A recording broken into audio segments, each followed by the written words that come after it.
If you live in any African country, I'm sure at any one point in your life you've used a motorcycle as a means of transportation. Reason being, it is fast and it is cheap, and it helps you to beat traffic jam around the cities.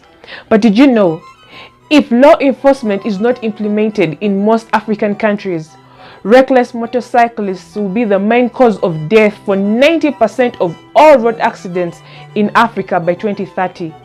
Let us look at the statistics. In Kenya, 70% of the 2.4 million motorcycle riders have not undergone any training from a registered driving institution and do not have insurance of any kind.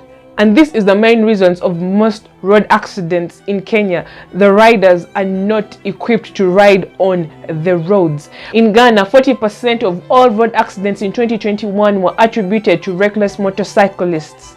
In Burkina Faso, 80% of all road accidents are attributed to reckless motorcyclists. In Uganda, 50%. In Malawi, 75% of all cases admitted to Kamuzu Central Hospital are attributed to reckless motorcyclists. And according to The Guardian 2022, Nigeria has banned the use of all motorcycles in their major cities. Why? Because they are reckless. They're the main cause of accidents in their cities. They cause 50% of all road accidents in Nigeria. In fact, last year alone, Nigeria crashed 3,000 motorcycles just to get them off the road. It is that serious. So it begs the question, what is the origin of motorcycles in Africa?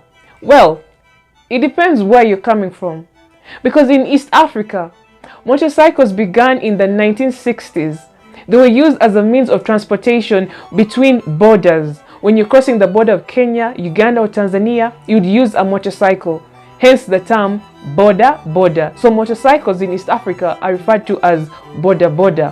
However, in Nigeria, they're referred to as Okada because they are fast, like the former Okada Airlines. Hence the name Okada. So in Nigeria, they're called the Okadas. The motorcycles basically help to fill the public transportation gap in Africa, and the industry is really run by youth who contribute 70% of the entire continent's population. However, the increased reckless driving of motorcyclists has led to dedicated wards in hospitals to cater to victims of motorcycle accidents. It is that bad. And even still, motorcycles in most cases are tagged to theft, crime, and it's also not uncommon to see scenarios like this playing out. A motorcycle carrying more than 2 passengers, or this, a motorcycle with overwhelming cargo, or this, a motorcycle, a reckless motorcyclist on the road. And the most unfortunate bit of this all is that survivors of motorcycle accidents suffer from head injuries that eventually lead to death. They break their bones and their lives are never the same. Some of them have to get their body parts amputated just so they can live a normal life. It is that sad. But it begs the question, but is it really worth it? Is it really worth it to hit the road as a motorcyclist without getting proper training from any registered driving school? It's a question that has to be asked. Is it really worth it?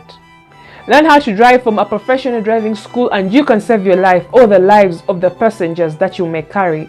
Luckily enough though, there are dedicated driving motorcycle schools that are out there in Africa that are helping to cut down on the number of deaths caused by reckless motorcyclists. These institutions give employment to most motorcycle riders using their technology. All you need is a phone and data on your phone to be able to use these applications where the rider can easily find a passenger and the passenger can easily find a rider. And this has really been very fundamental in reducing the number of road accidents in Africa.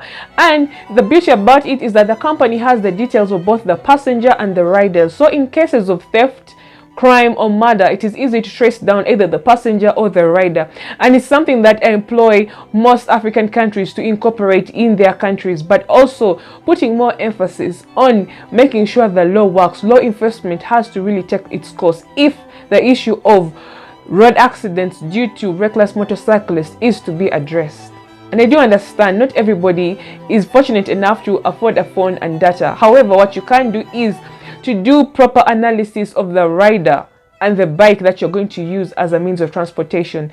Do your due diligence to see that they fit your portfolio of what ticks off as a good rider. Are you safe on that motorcycle? Do your own assessment before you decide to use a motorcycle. And if you liked this video, please do me a favor, hit the subscribe button and the notification bell to get updates of when new videos are uploaded to this channel. And I'll see you next time. Bye.